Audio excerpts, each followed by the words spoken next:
Kota tanpa buku. Pernah kau ke toko buku, perpustakaan, atau taman bacaan? Tidakkah kau merasa istimewa ketika berada di dalamnya?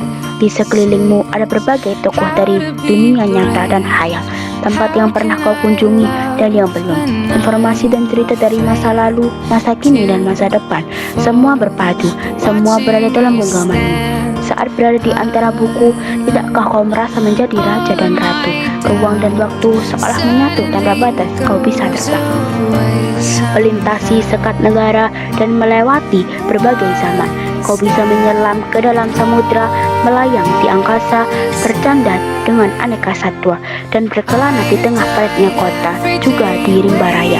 Kau tahu, buku adalah jendela dunia, kunci pengetahuan, dan pintu wawasan.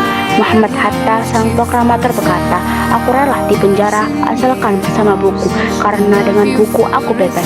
Melalui buku, manusia terbebas dari ketidaktahuan. Tempat-tempat yang dipenuhi buku adalah harapan berkembangnya pengetahuan dan wawasan. Apa jadinya jika kota tanpa buku? Pantaskah dia disebut kota? Di kota itu mungkin kabar datang dari sumber lain, dari koran, televisi, atau internet. Mungkin informasi dan cerita datang dari cerita nenek moyang. Bagai dongeng-dongeng sebelum tidur, irama warganya pun tiada beda. Bangun pagi bertebaran di muka bumi untuk berbagai keperluan, untuk kembali pulang siang atau sore harinya. Setelah itu mereka berangkat tidur dan memulai lagi hari berikutnya, semua serupa. Di kota itu mungkin ada bangunan bernama perpustakaan.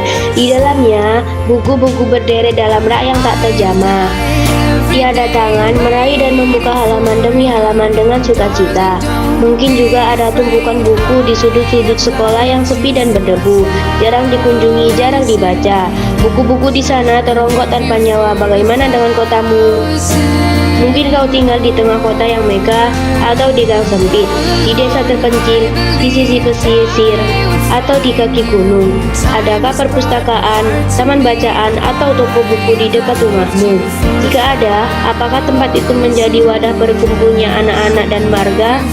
Menjadi pusat berkembangnya wawasan dan pengetahuan, atau hanya menjadi pajangan? Maukah kau menjadi orang yang menghidupkannya? Kau bisa mengunjunginya dan mengajak teman-teman membaca dan berbagi cerita di sana. Jadikan tempat itu sumber kegembiraan dan pengetahuan. Jika di tempat itu belum ada, maukah kau menjadi orang yang mulai menghadirkannya? Kau bisa memulainya dari sebuah sudut di teras rumahmu. Ajak teman-temanmu memulai langkah baru. Jangan biarkan waktu berlalu tanpa buku. Siapapun dirimu, bersahabatlah dengan buku. Dia akan menjadi teman setiamu sepanjang waktu.